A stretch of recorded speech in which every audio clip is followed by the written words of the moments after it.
wonderful night of music for you all. This is a traditional tune called How Many Biscuits Can You Eat? And to make sure that you're with us, it's a sing-along. So when we say, how many biscuits can you eat this morning, you say, this morning. And when we say, how many biscuits can you eat this evening, you say, this evening. And the rest of it, you can figure out.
Please welcome to the stage, University of Montana graduate class of 1974, last year's recipient of the honorary Doctor of Fine Arts degree, Missoula native, 6-time Emmy Award winner, and production designer of Friends and The Big Bang Theory, John Schaffner.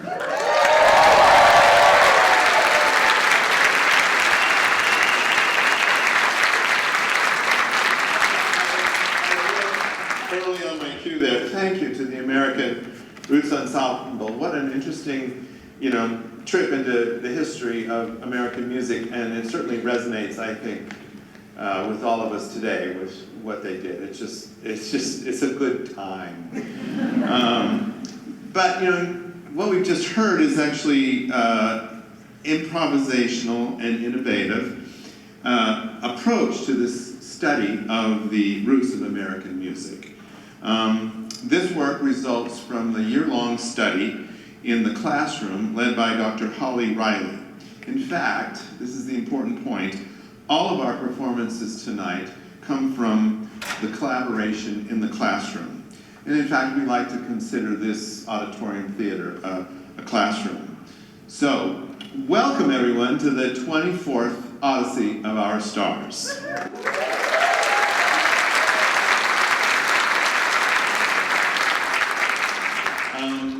As is our custom here at the University of Montana, and you've heard this before, But it's always a challenge to know how to say this. I have been struggling, but it's important. Because we begin tonight by acknowledging that the Montana Theater and the University of Montana reside in the Aboriginal territories of the Salish and Kalispel people, a number of whom are our colleagues and students and friends. We honor the path that they have always shown us in caring for this place in the generations to come. So I know I feel that way. We're all very grateful that we were able to live in this beautiful, extraordinary place on the planet.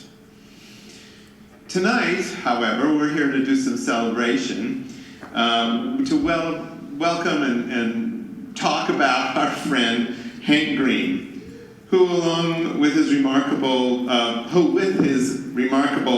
accomplishments.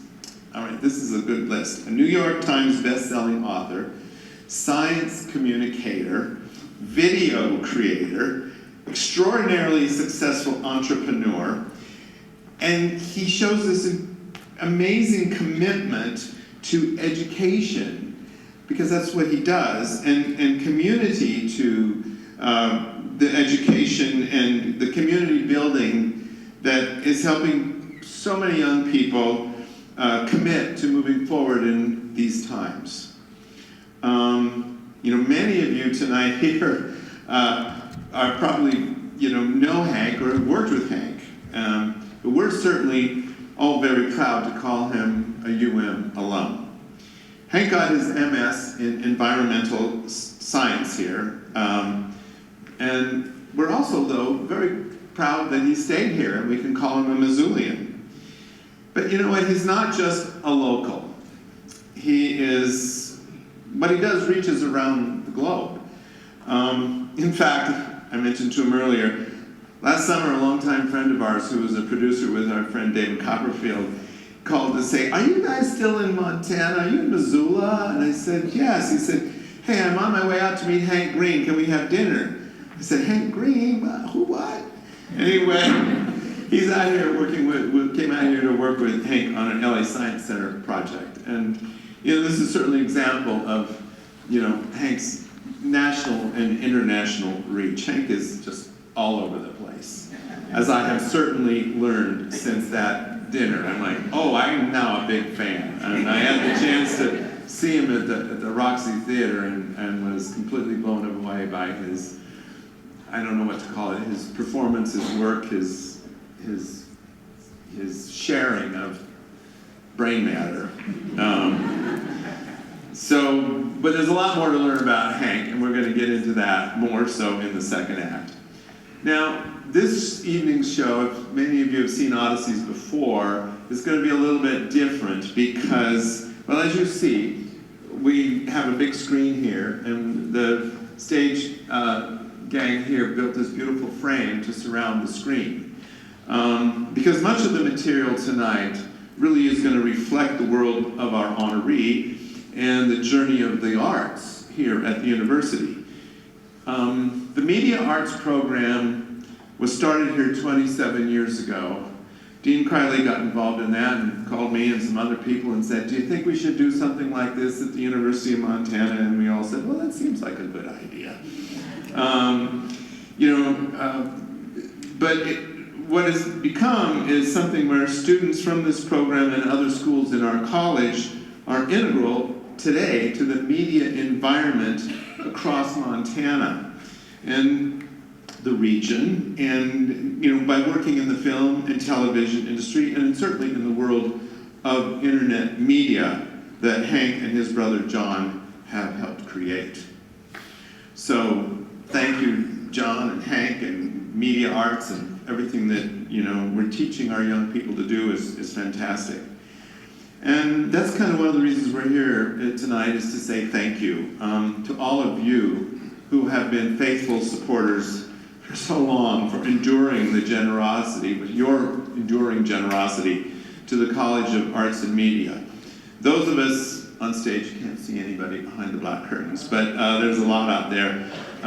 Support and applaud you for your generosity. It makes all the difference.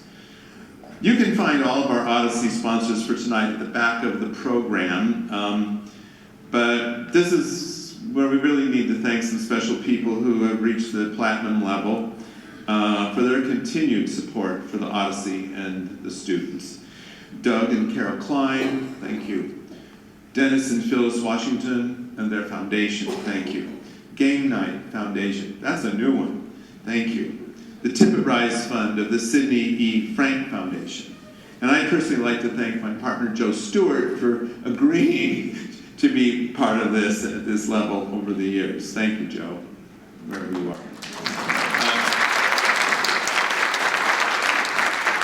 And our bronze sponsors tonight are Jane and Stephen Bales, Sydney and Mike Green, the Greens, Terry and Pat Payne, Ray Thompson and Dale Rao. She's a past recipient of this recognition. And our dear friend Sharon Snavely, who tonight is given in memory of her late husband Don Snavely and her late son Brad Isley. So we welcome you to consider becoming a financial supporter of the College of the Arts and Media. When you contribute to CAM, as we call it, you're contributing to student art-making opportunities and professional development. I know the scholarships that are given because of tonight's show are very meaningful. Although the Odyssey wasn't existing, 15 years ago, scholarships certainly helped me. And as I tell people, for me, it all started here at the University of Montana. So tonight, however, we're going to start with our first act, is a showcase of the work of our students across the college. Which begins in the classroom, as I've said, and makes its way here to the stage. And you saw that with the incredible American Roots Ensemble. I asked them backstage, could you do an hour or an hour and a half? I mean, I just want to go dancing. But our next performance features a scene from the most recent production they've done here of A Midsummer's Night's Dream, good old Shakespeare, directed by Dr. Bernadette Sweeney. And in case you don't remember, I suspect many of you have seen Midsummer. Here's what you need to know, because this is kind of complicated. In this extract from Act 3, Scene 1, we see the very mischievous Puck, who's kind of part of the fairy world. He transforms our character, Nick Bottom, who's just one of the regular folks, and turns him into a donkey. Well, his friends who are with him are like horrified at this. They're called the Mechanicals because they make things and do stuff. And they're all in this forest because they're going to be putting on a play for the royal people from the city.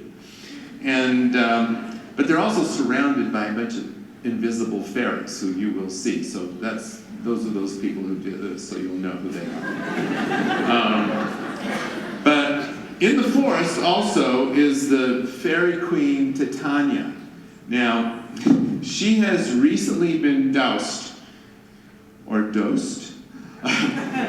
a love potion, that by her prankish rival, Oberon. And so, here's that scene from A Midsummer Night's Dream.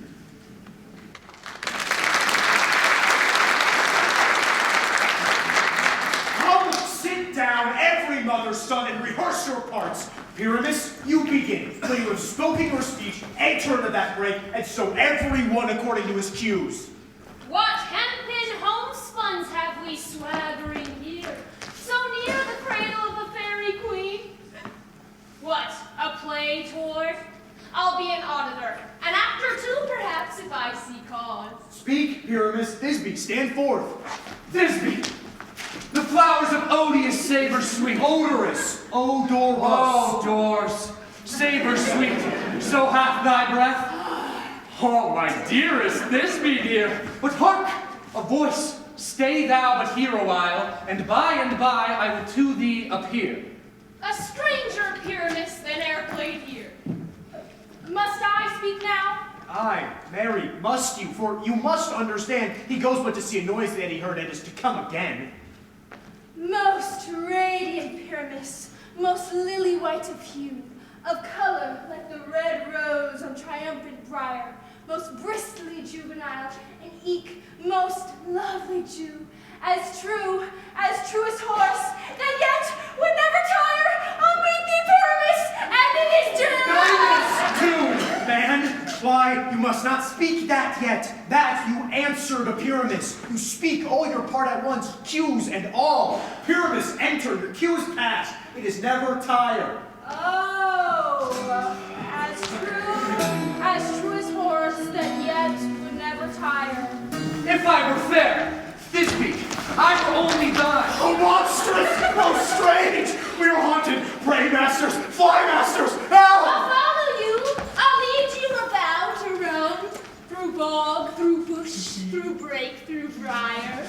Sometime a horse I'll be, sometime a hound, a hog, a headless bear, sometime a fire, and neigh, and bark, and grunt, and roar, and burn, like horse, hound, hog, bear, fire, at every turn. Why did they run away? This is a knavery of them to make me a fear. Oh, bottom, thou art changed. What do I see on thee? What do you see? You see an ass head of your own, do you? Bless thee, bottom, bless thee! Thou art translated.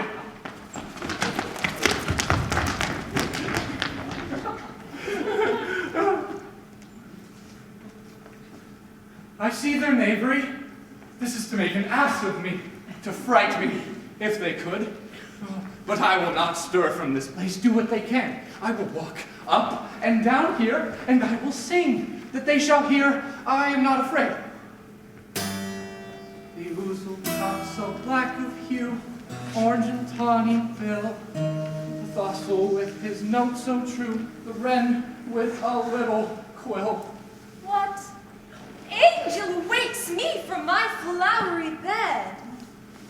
The finch, the sparrow, and the lark, the plain song cuckoo gray, whose note full many man doth mark, and dares not answer nay.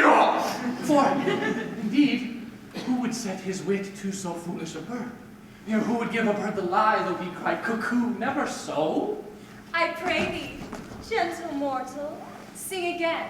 Mine ear is much enamored of thy note, so is mine eye enthralled to thy shape, and thy fair virtues, force for force, doth move me on the first view to say, to swear, I love thee.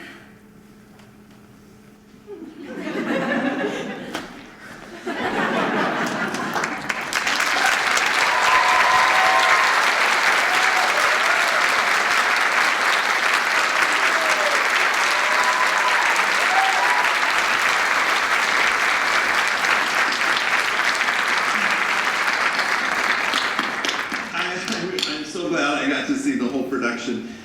You know, and I think it's fantastic that the university pursues a production of Shakespeare every year or two, because it does take a moment to get your ear to understand the language. But I thought that scene was delightful. And you saw on the screen, again, a projection of the forest, which is, when they did the show here, the entire stage was covered with projections of the forest, which then changed during the show. So it was quite remarkable. And we saved the floor here. I don't know if you've noticed it yet, but it was painted by the graduate student who's graduating this year, J. Michael Roberts, who was the scenic designer for the production. So I said, well, we could paint the show shiny black, but let's keep the stage because he painted it. It's kind of wonderful. So now let's see, I'm using this new teleprompter, and I'm just really kind of figuring out, back to the Salish, and now where did we go? Now I'm a little mortified. I went all the way to the dean's speech. Now we have to go back. Oh, I don't know that song. This is really bad. I'm sorry. Jimmy Kimmel has no worries tomorrow night. Oh, dear God, what am I doing here? No. Okay, back. Okay, no, there. I'm getting close. All right, we're talking about a movie. Okay, we just finished Titania. I have said something nice about A Midsummer Night's Dream. I saw the show, we saw the floor. Oh, here we are. So the next show.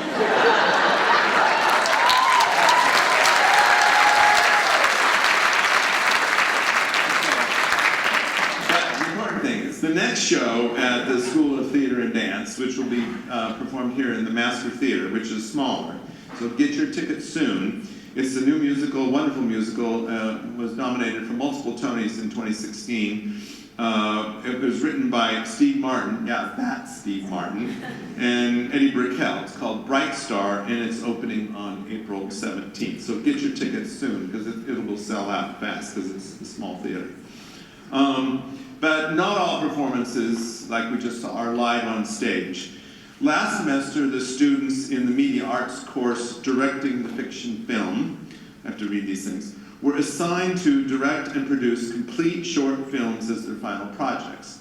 4 of these students decided to work together and collaborating with each other on each other's films. So they swapped the roles, working as a producer, cinematographer, assistant, director, editors, etc., for one another. So over the course of 6 weeks, they scheduled, cast, shot, and edited 4 films. So tonight, we're going to get to see one of them. Bradley Hanson's movie, Canvas, is one of the products of this very intensive process when you think about it.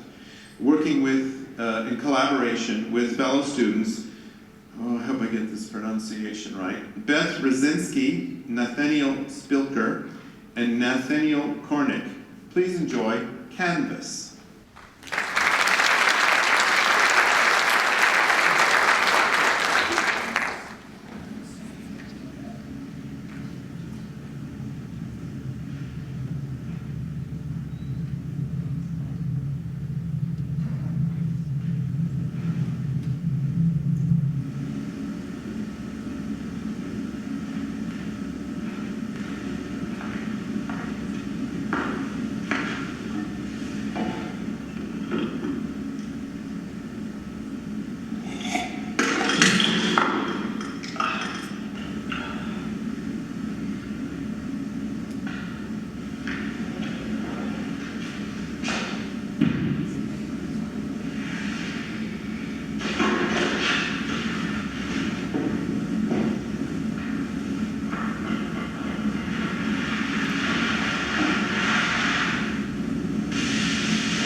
I can do this.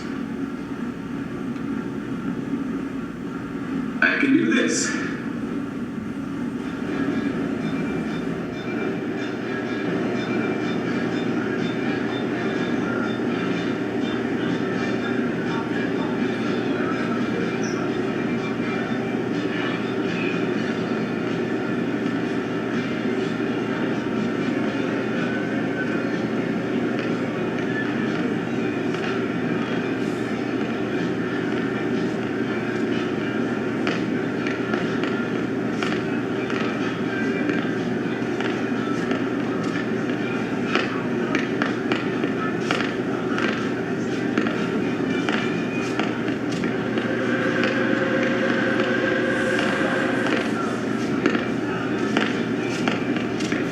You really need to get your life together.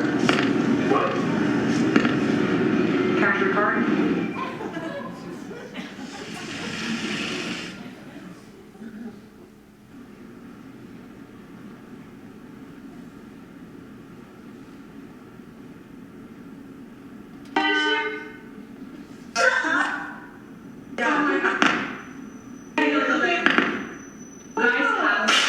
My internship is going to set me up perfectly to get a job. I think it's a great opportunity for me. You actually haven't been doing anything right. If you're burning out already, what makes you think you can do this for the rest of your life? Maybe you should do something that will actually make you money. I feel like if you were a talented and driven painter, you would actually have something by now. It's really sad you have absolutely nothing to show for yourself. You're such a joke. Are you okay? Yeah, I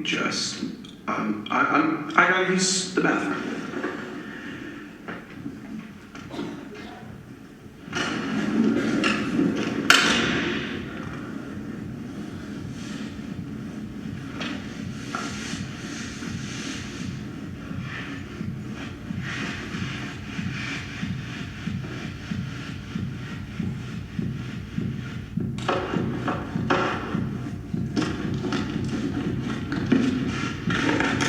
You're such a joke. You really need to get your life together. Daddy.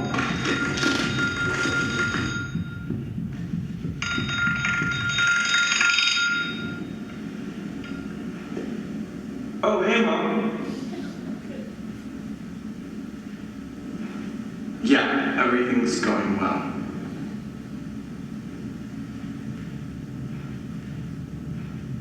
Just working on some stuff.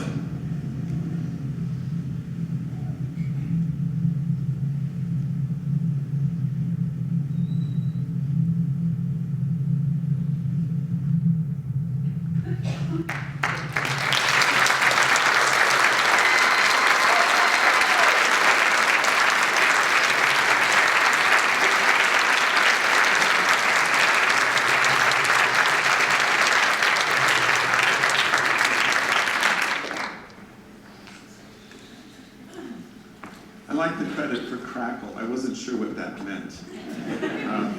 Whatever. You know, great work. Congratulations to the entire team that put this together in 6 weeks. You know, the time to think of it, conceive it, write it, shoot it, edit it, put music to it. Pretty amazing. Although I think the story that they have done is extremely universal for an artist. Certainly, I've been handed a piece of paper and said, well, what do you think Billie Eilish should be standing in front of? You know, I was like, oh, I don't know yet.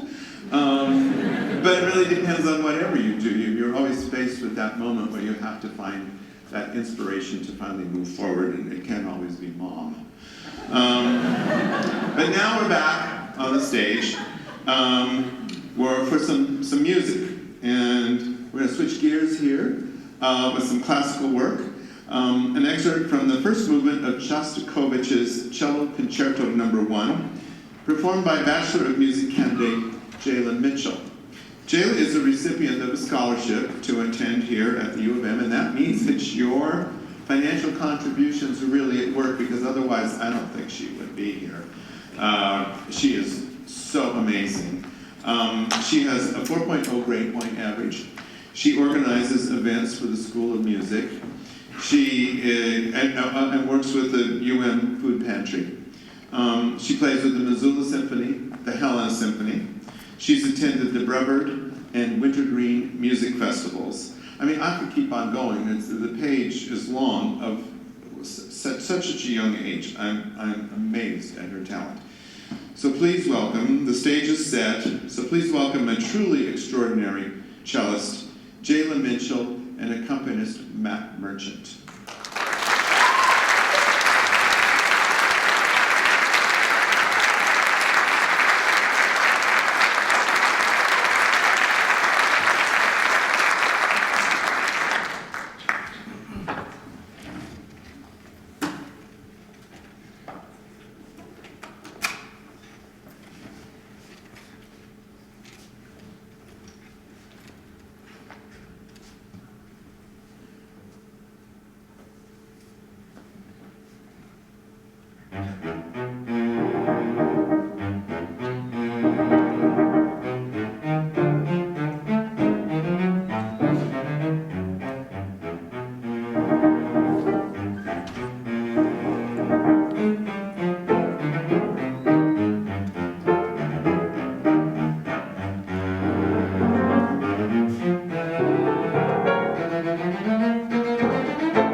Congratulations. That was wonderful. And you didn't pick the easiest thing to play. That was not Mary Had a Little Lamb.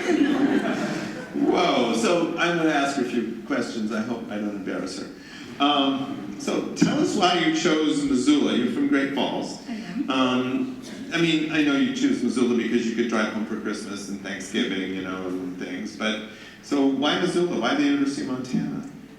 Ultimately, it was because of Dr. Collins, who I know is out here somewhere.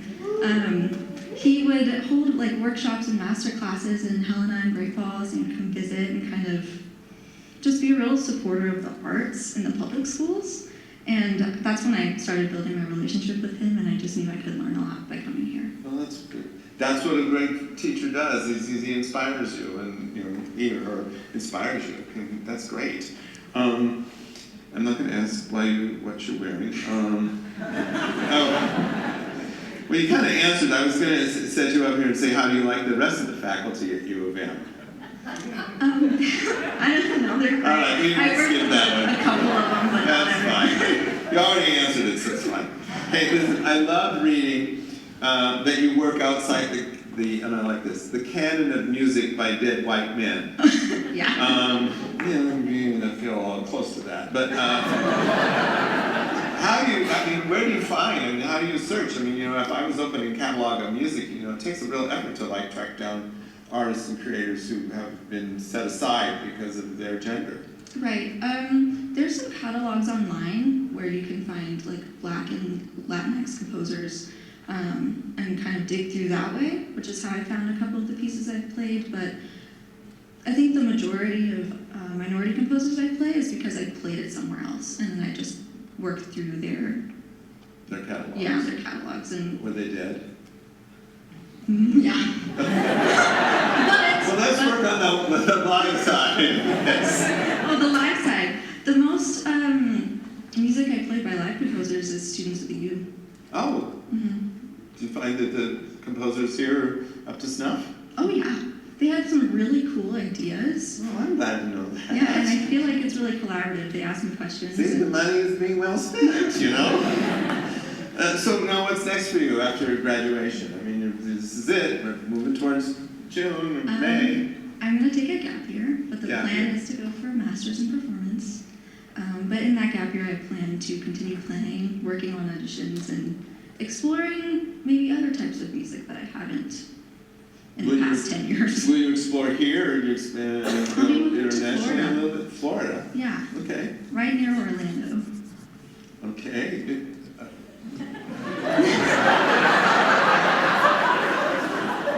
going to be in the Horseshoe Review? I'm just going to go move in with my dad.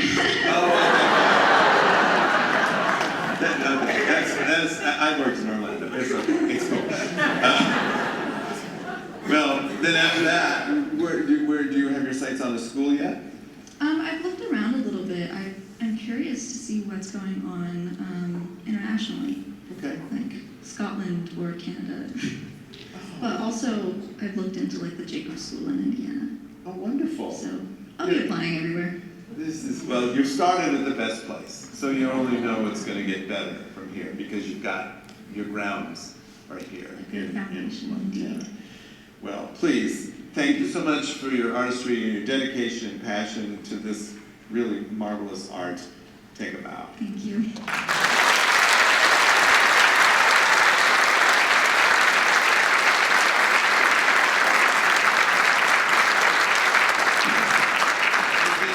Is really a perfect example of the excellence here in the music program across the board. You know, there's just so much going on here. Sometimes if you live here in Missoula, the amount of performance work that is available to you through this university is simply astounding. Jayla has a recital concert coming up. I don't know the date, but look forward to it because I'm sure it will be spectacular and mesmerizing. You know, right now, the Chamber Chorale, who was here with us last year, was not able to be here tonight because, they're in New York City, where they're going to perform as the Spotlight Ensemble for the National Concerts Festival Chorus at Carnegie Hall, under the direction of Dr. Corinne Duffy.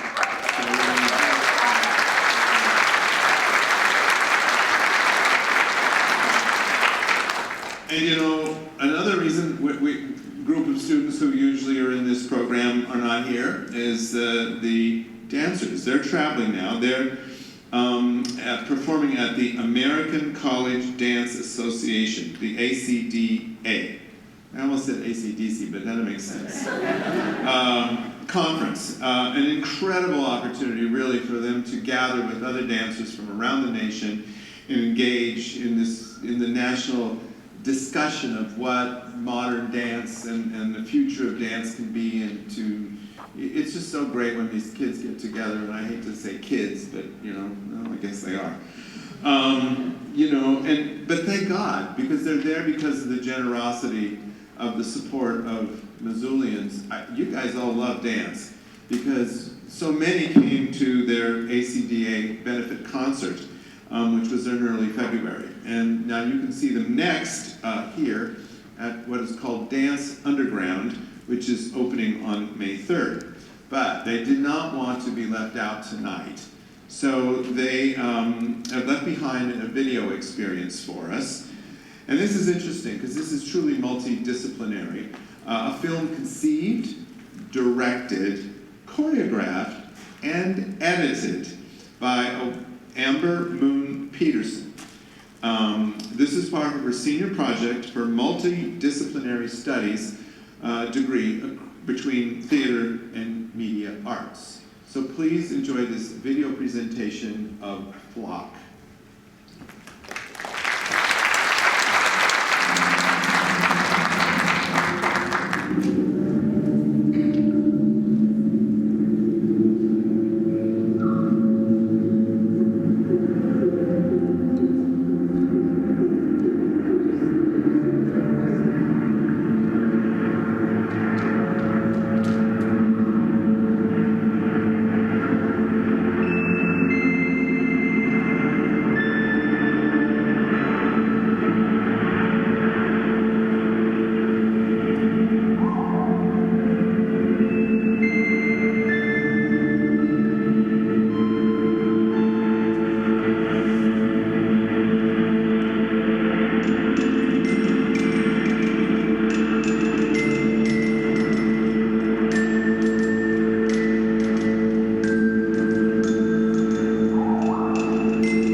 So that little quiet time we just had was for you to figure out what that was about.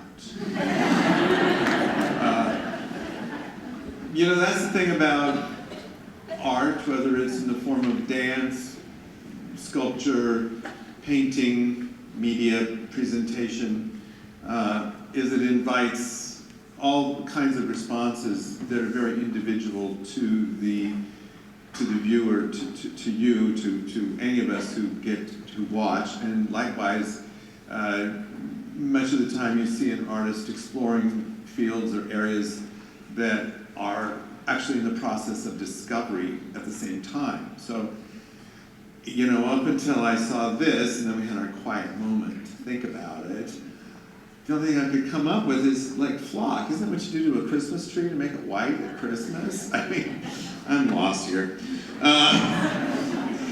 But, you know, what's kind of cool about this project is it's a wonderful example of a choreographer working across disciplines. In my experience, Joe and I have worked with a lot of people who began as choreographers, perhaps, or as directors, and have segued into a very multidisciplinary situation. A woman we know very well, she conceives and directs and I guess stages and choreographs the Ringling Brothers and Barnum and Bailey Circus. And another longtime friend of ours began as a choreographer, and then he became a director and a staging person, and then directed not only the performance, but directed also the video work on projects. Oh Lord, none of you have ever heard of this woman, Mitzi Gaynor. You know, and so he really, so this sort of experience and training ultimately can lead to so much because it really is an interdisciplinary experience. And speaking of interdisciplinary, I'd like to take a moment to thank actually the whole company, as we say in the theater, of the disciplines that are represented here tonight on the stage. The performers, obviously, but the designers, lighting and scenery, sound, ushers, front of house, stagecraft, running the stage, the videography. You know, everyone across the board in all of the arts have worked to put this program together tonight. And you know, I'd like to make a special shout out to the rhinestone cowboys and cowgirls who came over and helped glue the rhinestones on our screen skirt. So I'd like to thank them in particular. They're like, what? I brought a bunch of rhinestones and we're going to glue these on here. Has to do with the stars, you see, the stars, the Odyssey of the Stars. So next, we're going to move on. This is produced from the musical theater classrooms here. It's called the Zootown Cabaret.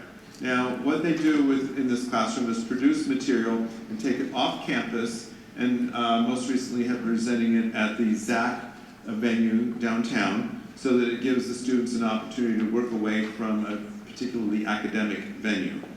And this is under the direction of Dr. David Cody. This year, they performed something called 35mm. This is a song cycle, and this is going to be just one of the songs, that was written by Ryan Scott Oliver, a New Yorker, and inspired by photographs, however, from a Missoula native, Matthew Murphy. So in this number, the young artists who are performing and playing are asking us to consider how we experience art, as we just discussed, and sometimes not to overthink it, just come up with flocked Christmas trees. Anyway, so this is called Why Must We Tell Them Why?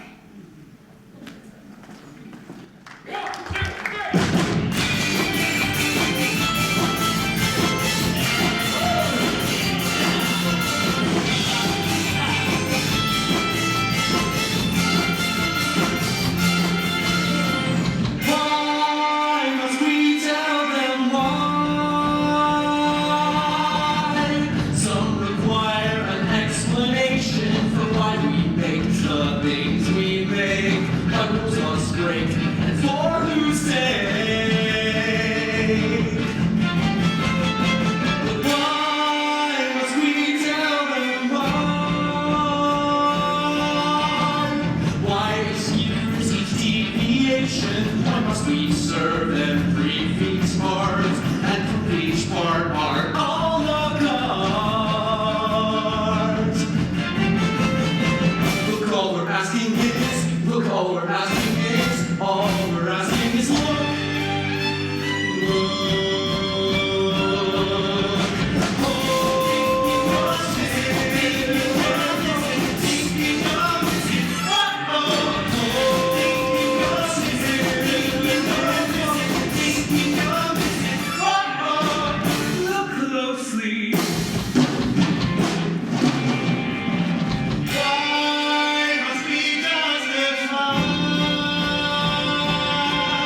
see, all we're asking is, see.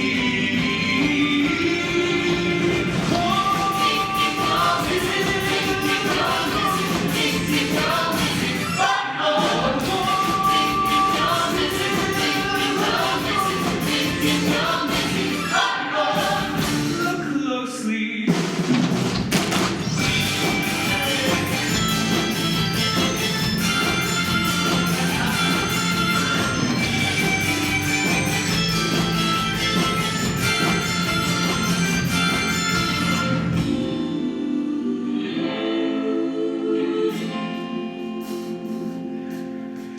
Who's to say what it ought to be, what it ought to be? Oh, oh, oh. It is what it is, and it is what it's got to be. It is what it is, and it is what it's got to be. It is what it is, and it is what it's got to be. It is what it is, and it is what it's got to be. Why must we tell them why? See, all we're asking is, see, all we're asking is, All we're asking is see.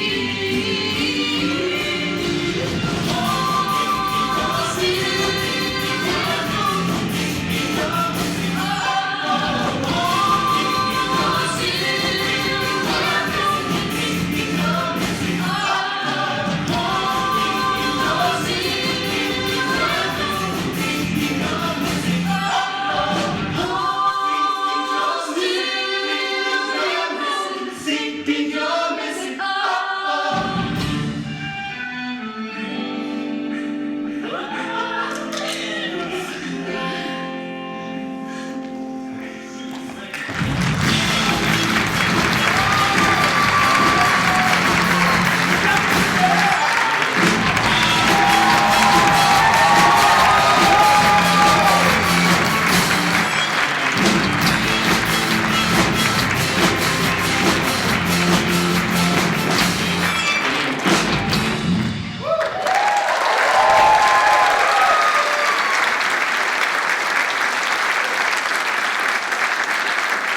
sorry that we had the screen in front of them all night, but they're spectacular musicians.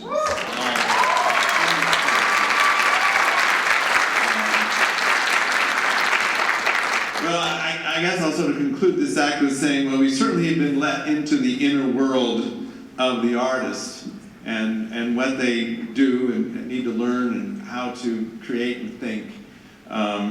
With all of our performances tonight that we saw live and on tape. So now I would like to invite you to enjoy some intermission time in the lobby.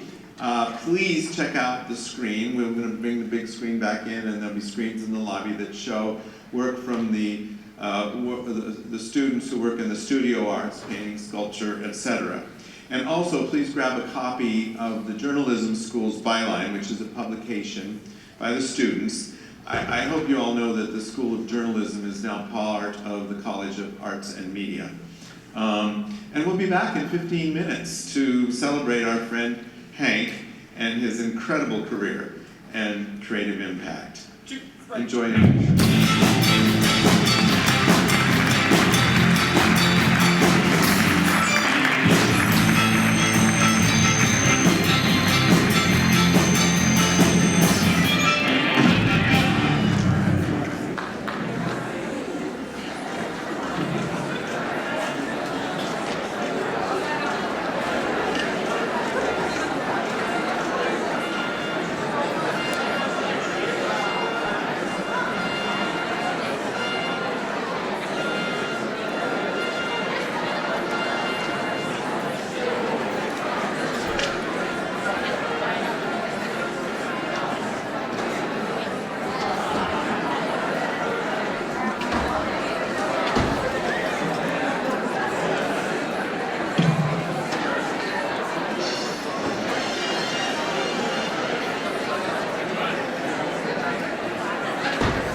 evening. My name is Jennifer Kavanaugh. And I am Michael Music, and we have the privilege of serving and collaborating as deans for the College of the Arts and Media.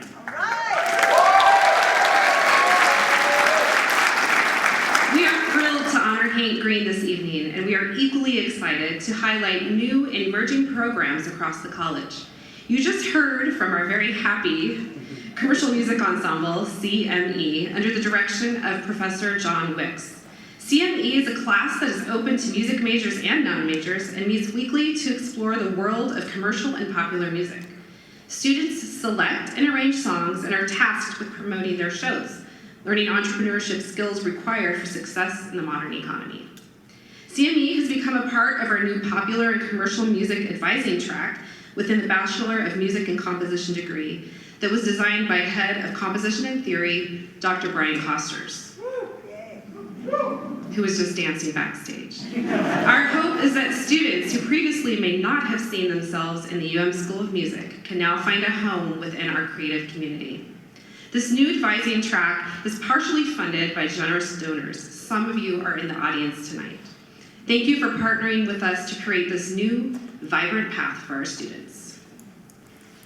The College of the Arts and Media is always looking to adapt its program, offerings, and curriculum so that we can offer strong traditional arts programs while also ensuring we create innovative pathways that meet the needs of the changing economy, help students prepare to be arts and media leaders of tomorrow, and move the college forward. As another example, in the School of Visual and Media Arts, we have our new Game Design and Interactive Media BFA program, where students find themselves at the nexus of arts and technology as they push the field with generative AI and virtual reality while gaining the skills to develop game and interactive art experiences that inspire, challenge, and educate. At the same time, these students consider issues of equity and inclusion in gaming, partner with local nonprofits to educate, and have the opportunity to compete nationally on the university's esports team. The School of Theater and Dance inspires us with the new pre-dance therapy concentration within the Bachelor of Arts in Dance degree. This is in addition to the new Dance Wellness Certificate. This career path is firmly aligned with national trends, and we are excited to report a dramatic increase in applications for this program for this coming fall. We look to this new program to lead the College of the Arts and Media into more discussion of physical and mental wellness, and we are eager to consider similar paths in other schools. Equally inspiring is the School of Journalism's Photo and Visual Journalism track. This is recognized as one of the best in the nation. With ample opportunities to document in our own backyard, the program is especially strong in outdoor, travel, and recreation photography. These are just a few examples of new programming across CAM. Please find a more complete list of our exciting offerings in this evening's program. Michael and I are very excited to work with the great faculty and staff in CAM. In particular, their vision for the future is moving this college forward, as evidenced by the programs we just highlighted. This has resulted in the college bucking national enrollment trends and making a sizable increase in our incoming class for the 2023-24 academic year. And it is looking even better for this coming fall. We thank the directors and associate directors of the schools for their thoughtful partnership and leadership. We also acknowledge the Montana Museum of Art and Culture, the Montana Repertory Theater, the Denison Theater, and eSports, as well as their directors and dedicated staff for their impact on the collective system that is arts and media at UM and in Missoula and the surrounding areas.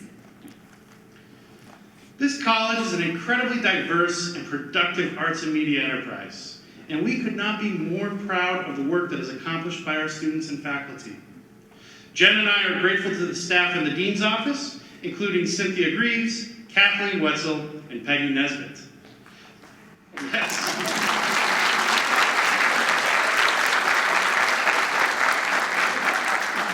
They are the reason the college is able to serve our students and community. We work very closely with these individuals every day and are grateful for their time, efforts, and collaborative work. We also would not be here today without the college's development officer, Kia Lizak, who started the same week as last year's Odyssey. She has been transformational for the college, as many of you likely know, after she has reached out to you or worked with you inquiring how you can support the college. In fact, just this week, Kia managed a double-duty task by simultaneously leading the college's Big Give campaign, where we met a matching gift by the generous alumnus Steve Armstrong in memory of his late wife, Linnea.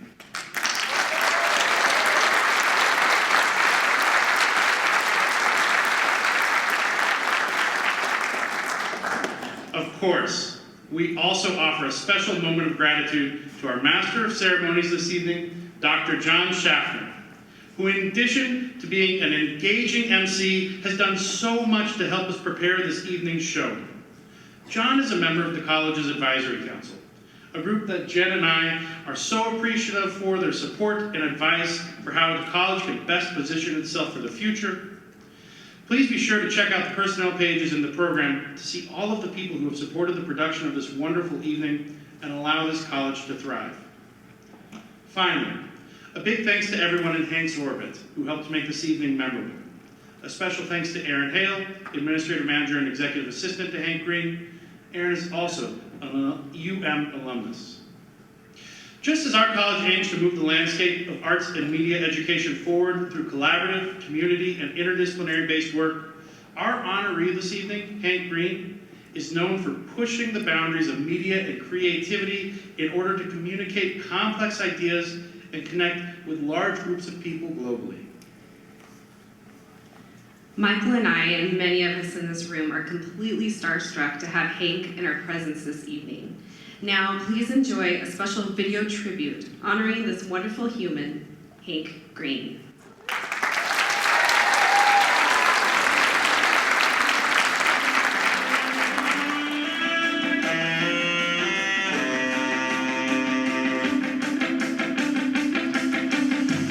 Sometimes the world looks perfect, nothing to rearrange.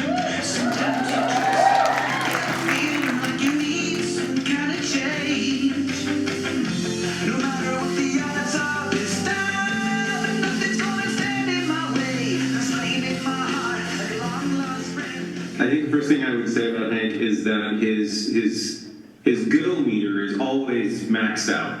There's no rest for the man. I would describe Hank as bouncy. I always like seeing Hank around town, and I can spot him from a mile away because his walk is really bouncy. He's always sort of hopping, like really happy about it, and also a little bit like in his own world, but also like very connected to the things around him. Fluid. He can switch from being really just kind of quiet to being the most extroverted person that you've met. Kind of like a sponge too, because like he's so fascinated by so many things, and it's fun to like bounce ideas off of him. Generous in his curiosity. He's very like always wants to get to know people and is always really thoughtful about the decisions he makes and how they affect other people. I can't keep focusing on everything else. I kind of have to be focused on what he's talking about, and not always because it's the most interesting thing in the world. It's just because he finds it so interesting that I'm just like, you gotta tell me more. Interested in not just the people around him, but so many little facets of people's kind of imaginations that he just will like stick to. Openness. So open to sharing information, which is so refreshing. One of the things I've always taken away from Hank is if something is free, if there's a free platform, then education should exist on it.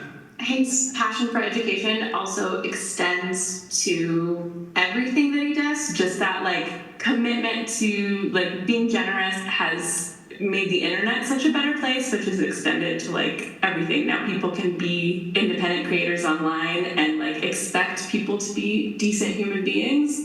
I don't know what goes on in Hank's head. I think it's a Rube Goldberg marble machine.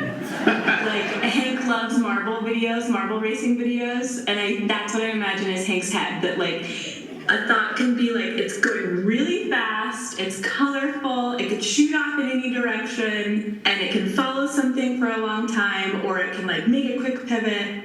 So that's what I imagine is inside Hank's head. Hi, Amber. Hello. Hello. Nice to see you, Caitlin. It's been a while. And he just has this energy about him, really passionate. He knows his stuff, but yet also is not afraid to be a collaborator, and I could tell that right off, was wanting to take what he knew and combine it with everybody else's knowledge to create something. So that was really inspiring.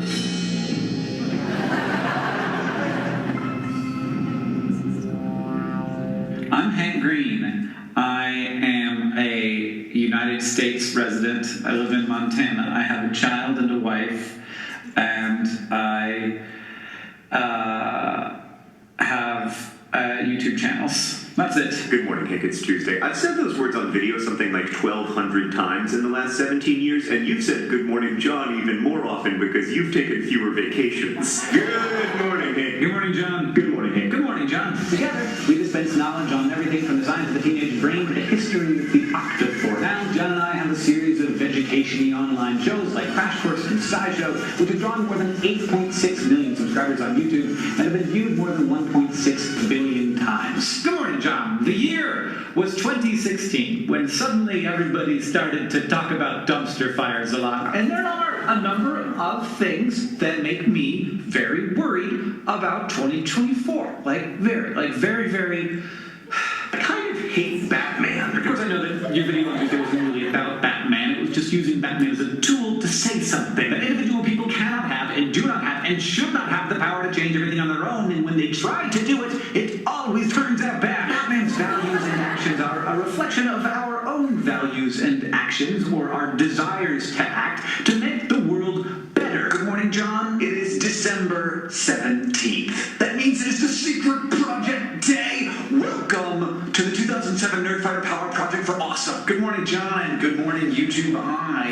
From the waist up, at least. I'm dressed quite nicely, and that's because I'm here to introduce what I believe to be the largest YouTube community-inspired event ever. It's called the Project for Awesome. Very basically, the Project for Awesome is a day in which the YouTube community takes over YouTube in order to discuss and promote the work of people who are doing things because they believe it is the right thing to do, not because they believe that it is the way that they're going to make the most amount of money in the world. John, there's got to be a way to make really delicious coffee that, instead of making billionaires more billionaire, makes the world a better place. We got to make sure that we're working with farmers that are well supported. We got to pay above market rates. We got to make sure that if the market goes down, that we have rates that stay the same. But now it's a thing. And all the profit is going to Partners in Health, an extraordinarily effective organization that empowers local communities to build healthcare systems with them. Why? Because the world should be better than it is! Yes, my life is complete. Yes, I need to do nothing more to be the happiest person on the planet, because of course Nerdfactoria is the best place in the world to live. And yeah, I live there, thanks to you people. Sweet is the sound of the pouring rain, and the stream that falls from the hill to plain. Better than rain or a big brook is a mug of beer inside this truck.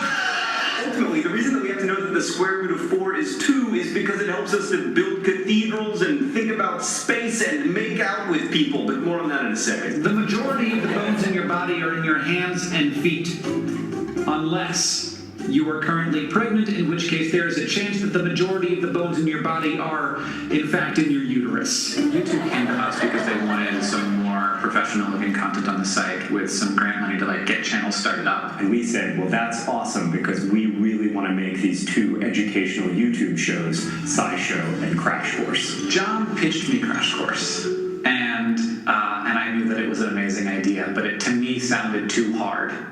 And I pitched him SciShow. Well, hopefully YouTube will pick one of these. Our ideas were significantly cheaper than some of the Hollywood production studios' ideas, so they felt like it wasn't that much of an extra risk to fund both. Crash Course, Big Science episode 19, take 3. District Science episode 21, take 4.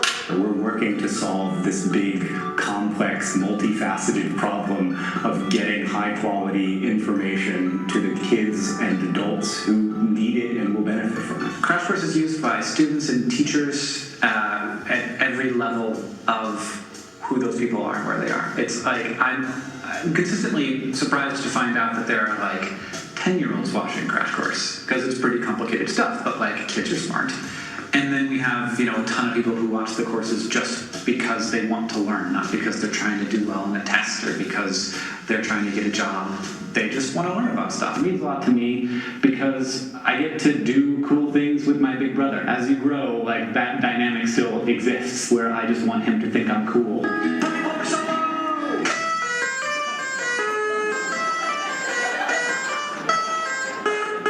This video's been all over the place. We gotta bring this to some kind of conclusion. Hank, one thing you explore really brilliantly in your novels is how on the internet you can never fully leave your past behind because everything you ever said is in some ways still being said. When people read or hear an artifact from your past, they are reading or hearing it in their present. But when I look at it, I look to you because we've never let the fact that you're the younger brother get in the way of you being the wise older brother. And it seems to me, Hank, that one of the ways you've staged yourself is by changing. All that noted, Hank plus corn dogs remains a great love story as prominently noted in my 2021 vision board. Hank, I will see you on Friday. We are the weirdest thing in the known universe. And like my least optimistic and most forgiving take about that is, it's very hard to be this weird. John, I'll see you on Tuesday.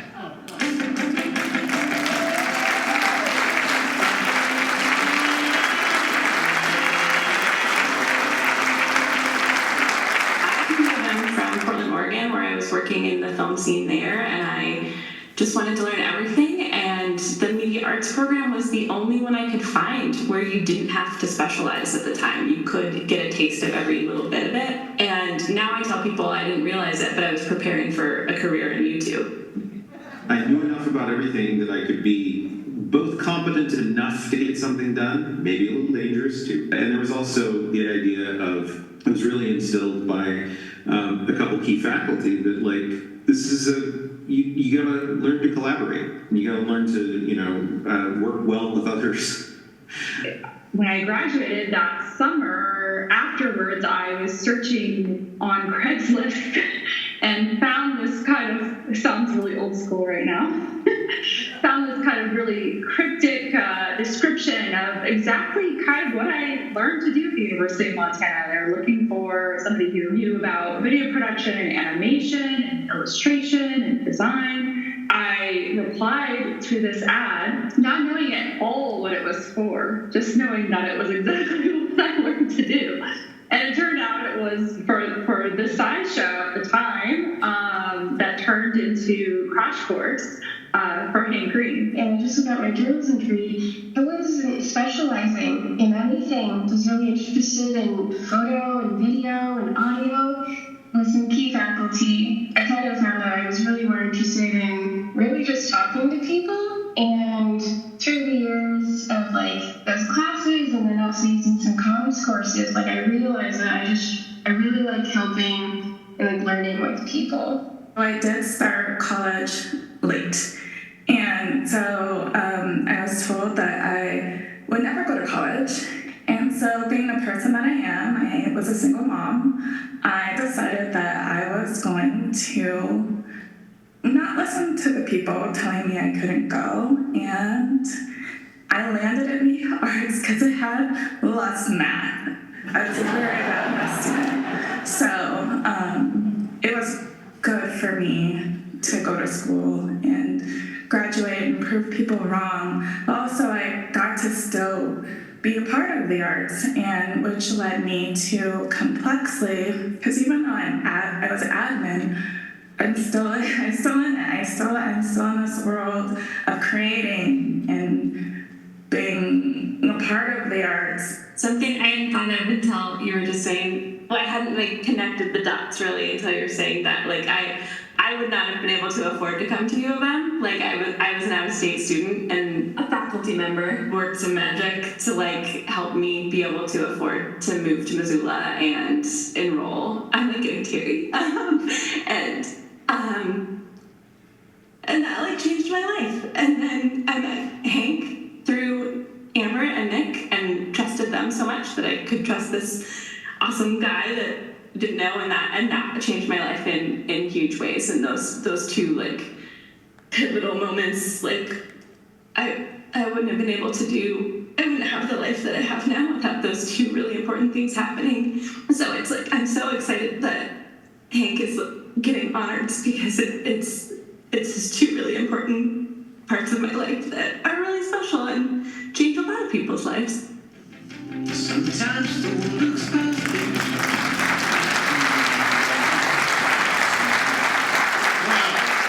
Please welcome back the co-deans of the College of the Arts and Media, Jennifer Cavanaugh and Michael Musick.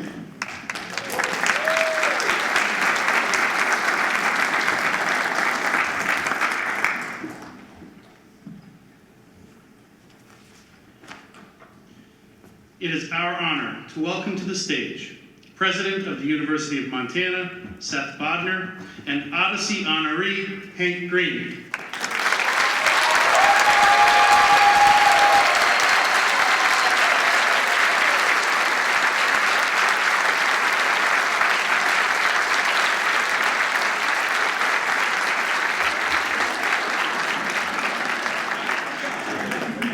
I'm just glad I get to go before him.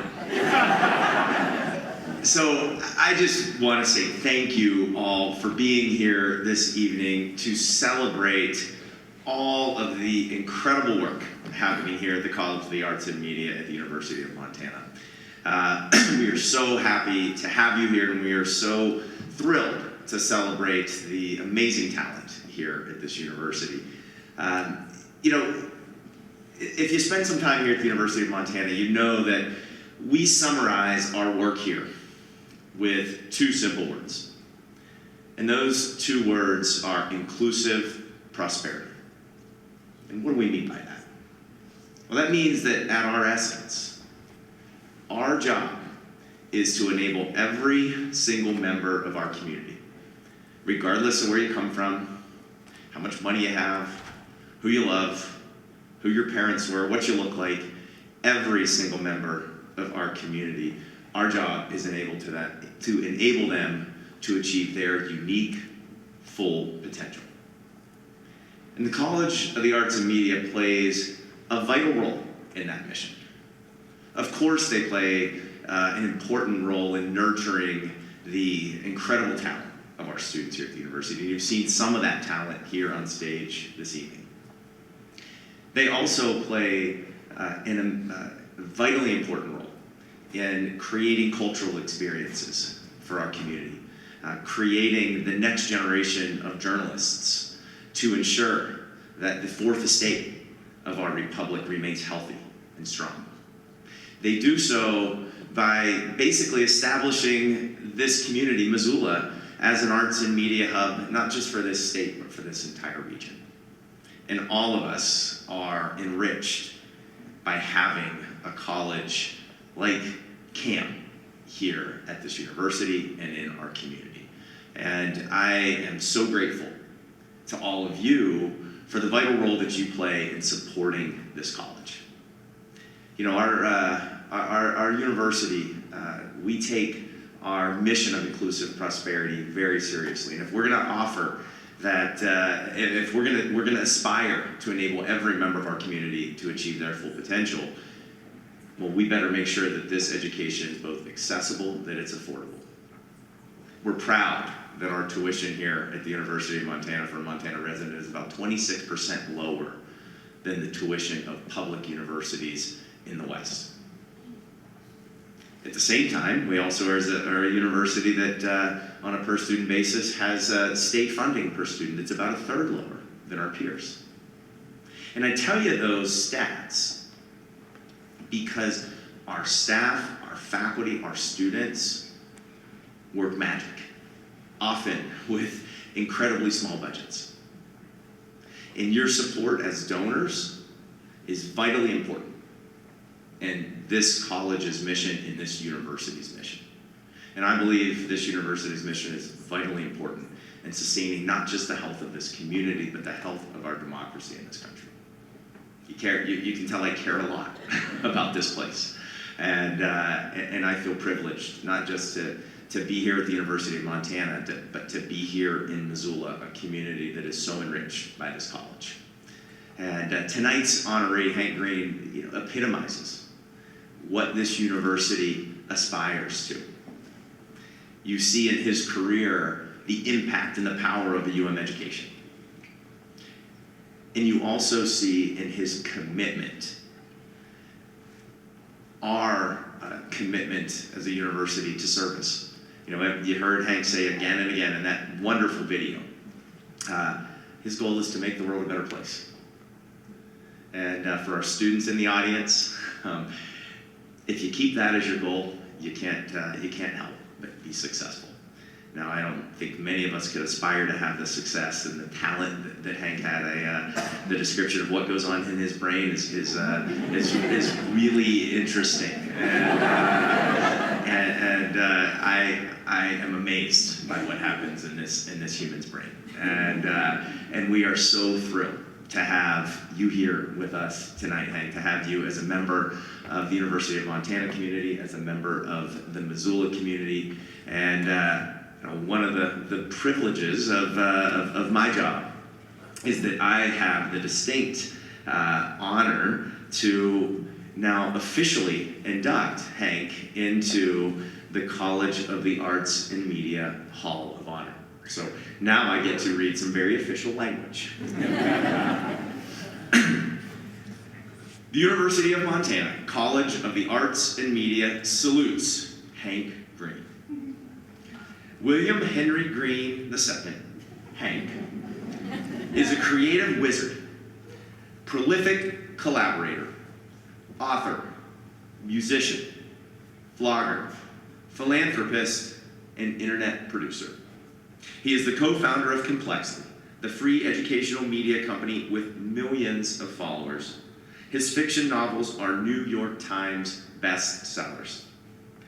Hank's boundlessly innovative work has inspired many University of Montana graduates and fueled interest in the synergy of science and the arts for millions.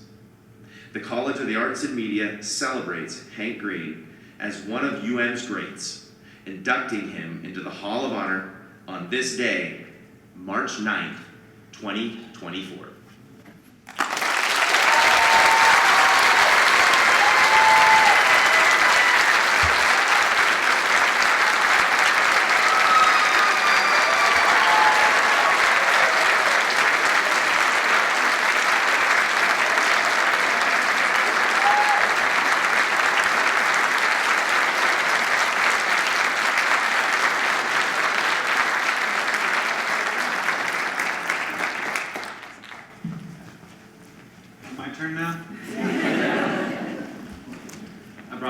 Piece of paper. I don't trust iPads. And we found out why. I want to continue to commend the rhinestones. There's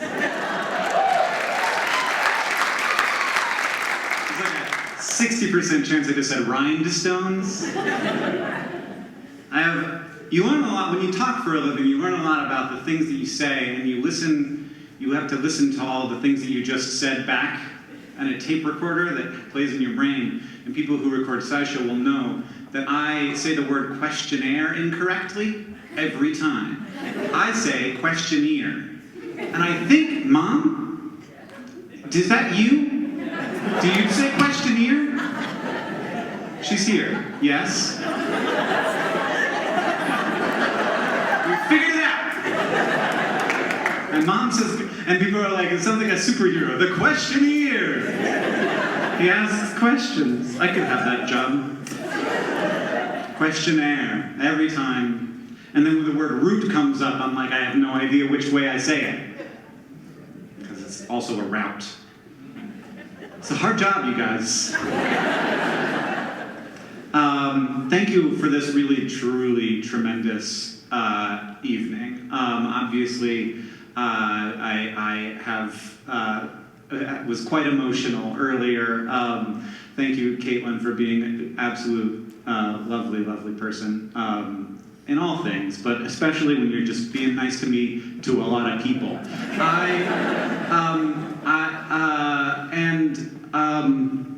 I should start out with a couple of apologies. So first, I'm not Lily Gladstone. So neither are you. So we could all be better.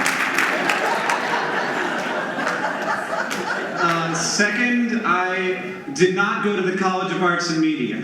I'm sorry. I don't know what I was thinking. I graduated with a degree in biochemistry, and I came out and I thought my two options were I could do what my girlfriend at the time was doing, which is the environmental studies program, or I could do like cellular biology or something. I really didn't even consider that I might one day be a professional performer. It was not on the list of things that I thought might happen. So I just, hey, I know that there's some EVST people in the room. Hi, y'all. I love you. But I do deeply rely on the College of Arts and Media for hiring people. So thank you very much for that. Obviously, there's been a fair bit of celebrating me for the last hour or so, and I just want you to know that I did all of that all by myself, and didn't have any help with anything. Obviously, people are like, how do you do so much stuff? And I'm like, well, I say, I'd like this to happen, and then Aaron does it. So yes, I'm very reliant on people, and also, we have people all over the country now, but obviously UM is the most represented school at Complexly and at the FTBA, and also at VidCon was. So thank you, University of Montana. It's very much the reason why this town is so special. So I've been a creator, and I've created in a lot of different ways. You've seen people talk about this tonight. I didn't mention the song you heard there was me singing the Perfect Strangers theme song. I was once a touring musician. I've been a YouTuber, I've been a comedian, a novelist, a freelance graphic designer, a blogger. I have a list. I've been a business person and an educator. This is kind of a little bit egotistical now. I'm thinking I've just made a list of things I've done. A TikToker, it says a half-assed documentary filmmaker, on-screen talent, motion designer, graphic designer. This is intolerable that I've done this. Editor of both video and words, a producer a lot, and a director 1/2 of one time.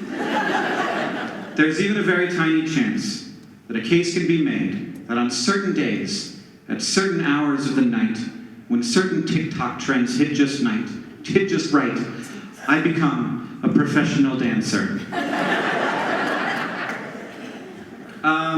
Obviously, I'm not great at focus. Short-term focus, great. Long-term focus, no interest in that. I leaned into it. At this point, it was a liability for a while, but now it's just working for me.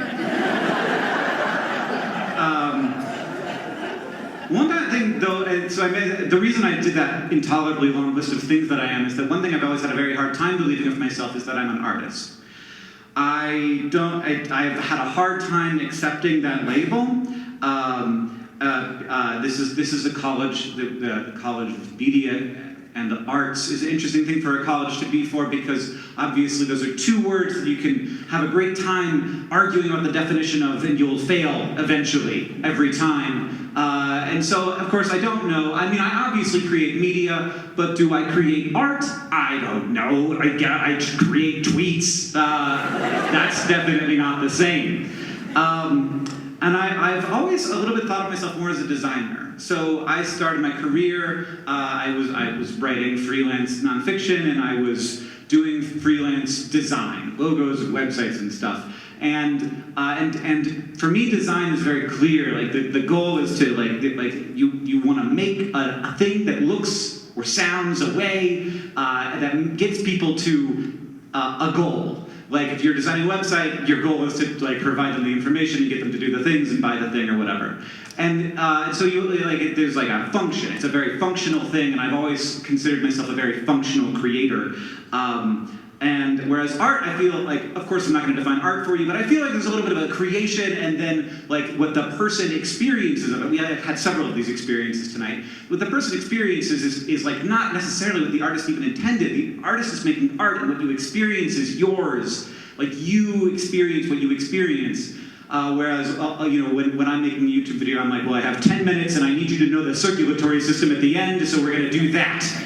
And that's 100% of what we're trying to do, and everything is working toward that goal. And design is to me not really art, or was. I didn't really think of it as art because, which does not make it like worse or better, right? Like no value judgments here. But I think that both like art and design do like sort of rely on these like great elements of, I don't know how I'm supposed to talk, so I'm just gonna like okay, it's gonna be a lie. I have a lot of things to say, and I like you're here. It's relying on these like great human instincts: curiosity, empathy, understanding, and we've learned tonight like a lot of collaboration. That's a thing that you have to learn, and it's oftentimes frustrating as a creative person because what's inside their head is not the same thing as inside your head. You have to understand yourself, which is weirdly tricky. Like I've been doing it for 43 years, and I'm still not there. I'm not sure what I like or what I'm capable of. But I'm like super a tinkerer. I'm untrained in many of the things. Environmental studies to video blogger is like my jump. And I always have in my career created under the sort of guidance of the systems I'm creating inside of, which are these platforms that I make and that I make on. I was on a hike with my mom one time, and she asked me, "Hey, why don't you draw anymore?" And I immediately said the true answer, which made her very sad. And I did not realize how sad it was when I said it, but I said, "It's just very hard to monetize." And I was like, hike, it's just really hard to monetize. And my mom was like, oh.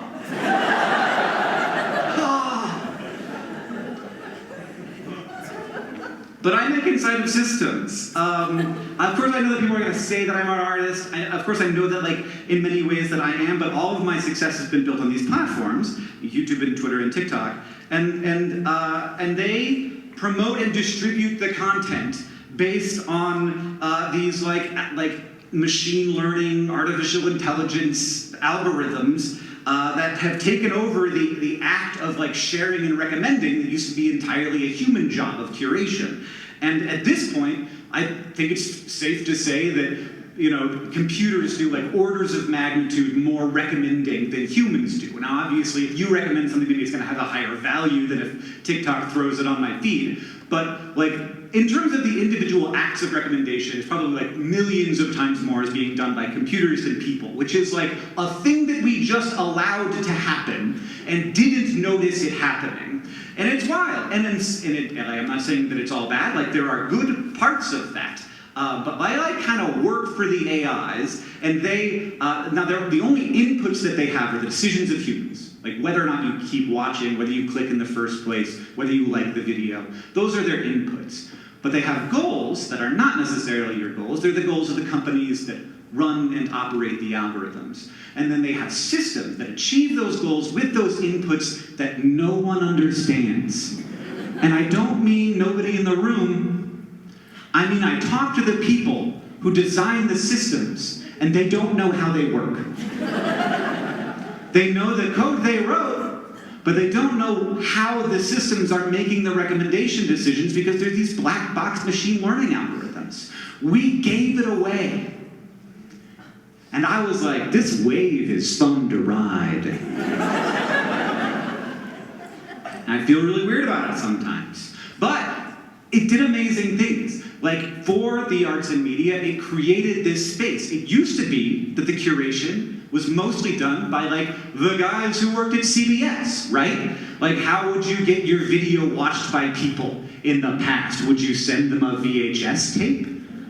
Like a 16 millimeter film? Like, what are you gonna do? How are you gonna get it shown? How are you gonna get it distributed? You don't have to worry about that anymore. Like, if enough people will watch it and click on it and share it, then it will get out there, which is amazing. Like, that's not a thing that existed even 20 years ago. So that's wonderful.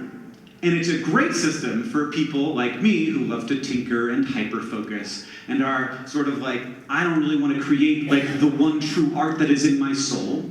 I want to see what works. I want to like make something and see if it's going to make somebody happy and also satisfy the algorithm and also ideally make their life better. But now, AI is doing more than that. It's not just recommending, it's creating, if we can use that word. I don't know what word to use. I don't love AI art as a phrase. I will talk about why. It is creating images. There are words where there were not once words. I don't know what's happening, but I don't call it writing. And I imagine that if you're like a student at this moment, that might be like a little bit exciting and a little bit freaking terrifying. So I think about it a lot. I think that we as a society should think about it a lot. I think there are good reasons for that. I mean, one thing that I worry about is that you can sign up for Midjourney and it'll create like infinite images for you for $8 a month, which is like less than you would pay a person. So I think that anxiety is irrational. And I think that it's not fun to watch guys on Twitter call these images art. That freaks me out. But it is weirdly the thing that finally got me to think that I might be an artist. Some of you already got it. Just great, you're smart. Crowd. So I once heard someone say, and I cannot remember who this was, and I apologize for that, that art is what is left after you create. It's like the byproduct. And the thing that happens on the way, the actual act of creation, is like is like the really true beautiful thing. We just can't get it. You know, it's happening inside of someone else. Even when it's happening in us, we kind of can't get it. Like the best moments of creation, you don't even notice, you can't remember them. You're in that state where you don't know what's happening and it's hard to look back and see what happened. But what you have left after that beautiful thing is the art. And this sort of helps me understand why when I look at a piece of, like an image generated by AI, I feel nothing. Because it didn't have that. It isn't what's left after a person had that beautiful thing happen inside of them. It's just like a copy of what happens sometimes when that happens to people. Now, I'm not saying that it's not important or useful or interesting or terrifying enough that we should think about it a lot. I think about it a lot. And, you know, like in democracy ways and in like how are artists going to apprentice themselves these days ways. But it did finally make me think, oh, yes, I can't really see myself as an artist when I compare myself to artists. But I absolutely can see myself as an artist when I compare myself to a machine. And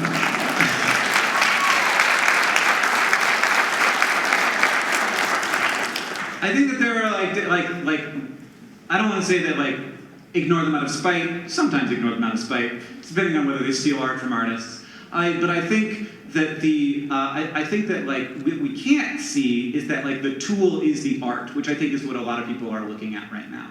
I think that these things are tools. Like obviously, if you use Photoshop, you should continue to use content-aware fill. It makes life so much easier, even though that's an AI tool. So I think that there's things to use for sure. I just don't think that the tool is the art. The paint isn't the art, you know? It's like the thing that we do with it. It's like when we actually get a chance to create with the tools. Yeah. I'm just deciding whether or not what I'm skipping and what I'm not. We've seen a lot of talent on the stage this evening, which is really wonderful and feels. I mean, for the first half, I was just sort of oh, I'm at a show. And then the second half, I was oh my God, I have to go on stage. They're talking about me. Why are they talking about me?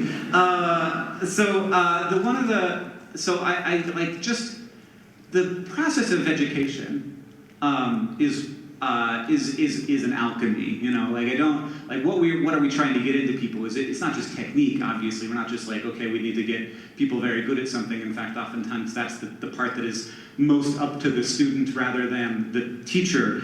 But what we do have, like these vastly important things like critique, you have to understand, you have to develop taste. The worst thing about being an artist is your taste keeps getting better, and so your work keeps getting worse. Isn't that terrible? You're like, stop, I need to think that bad art is good so I can make art that I think is good. And most of all, it's learning to learn. It's learning to learn. Like, it's like the thing that I gained most from like my extended education, from my bachelor's into my master's degree, is building these systems for being able to acquire new knowledge and acquire new skills. Like, so kind of people to say nice things about me, but I really do feel like the mind does not, like, it starts out like a sponge, and you have to keep it like a sponge, and it starts to be less absorbent over time unless you keep absorbing stuff, and that's what higher ed is so freaking good at, and the most important thing that I've ever developed in my toolkit. Now, we talked a little bit about what I think art kind of is. It's like this, like the thing that happens in your brain and then like what's left over afterward. But sometimes there's not like a physical thing left over afterward. Sometimes we have a conversation and we work through something and then something is left over afterward, and that's a new shape in our brains, right? And so to me, like, there is art everywhere in a way I really didn't see just like 12 months ago. That like all of us are doing art to each other all of the time, and we're leaving behind things in our own brains and in other people's brains, but also in the physical world, and we're sharing them, and in the digital world, and we're sharing them. We're making these things because like the beauty of the sort of like the act of the human brain, like I said it up there on the screen, one of my favorite things to say is like, we are like absolutely the weirdest thing in the known universe, bar none. Like, we've only existed for a couple 100,000 years, and in that time we've done things that no other species has even thought about. Like, imagine if raccoons had our abilities. Like, just like think about it. Like, imagine a little raccoon society. We're like that. Like, everything strange about imagining a bunch of raccoons like playing the piano and making hats and like developing artificial intelligence algorithms, that's just us. You're like, just like imagine everybody in the room is a raccoon. That's how weird this is. So like, we are very, very strange. It's very hard to be this strange. It's no surprise that we're anxious and depressed all the time. Nothing like this has never happened before. No one knows how to be a person. The raccoons know how to be raccoons. They're just like there's a bunch in my yard, and they're just like doing their thing. They seem perfectly satisfied. And I'm sure that they're hungry, but I'm just leaning out of the edge here.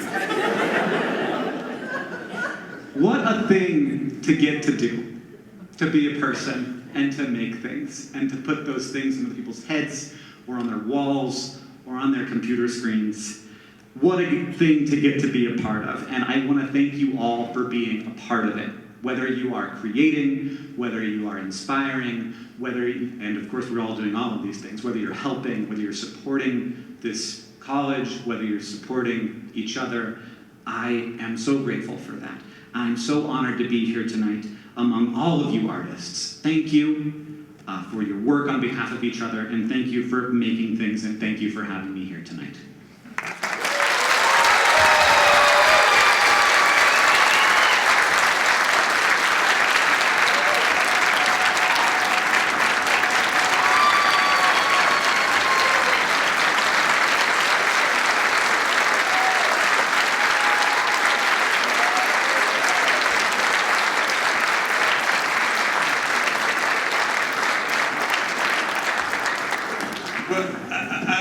I was just about to ask for another round of applause. And then I was going to say, oh, did some of you work for Hank? Do some of you still work for Hank? And then I was going to ask you to stand up for Hank, but you've already done that. And now I've somehow accumulated some of Hank in me, so I'm sorry. Well, Hank, you got a lot of fans and friends here tonight, so congratulations.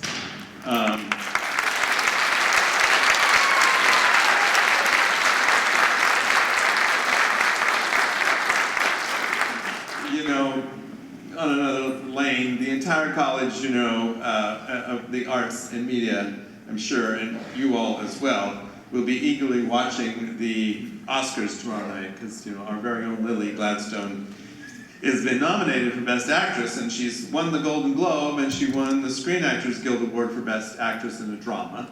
So our hopes are very high, and it will be suspenseful until the very end of the Oscars tomorrow night. But that's all for me tonight. As I said, I'm certainly no Jimmy Kimmel. You'll see him tomorrow. But thank you for letting me guide you through tonight. And as we say in television land, that's all we have time for. So we don't want to keep you too late. It's a busy day tomorrow, getting ready for the Oscars. So please welcome back the Commercial Music Ensemble, who will give us one more tune while you all can make your way out to the lobby and let's go party. Thank you. Good night.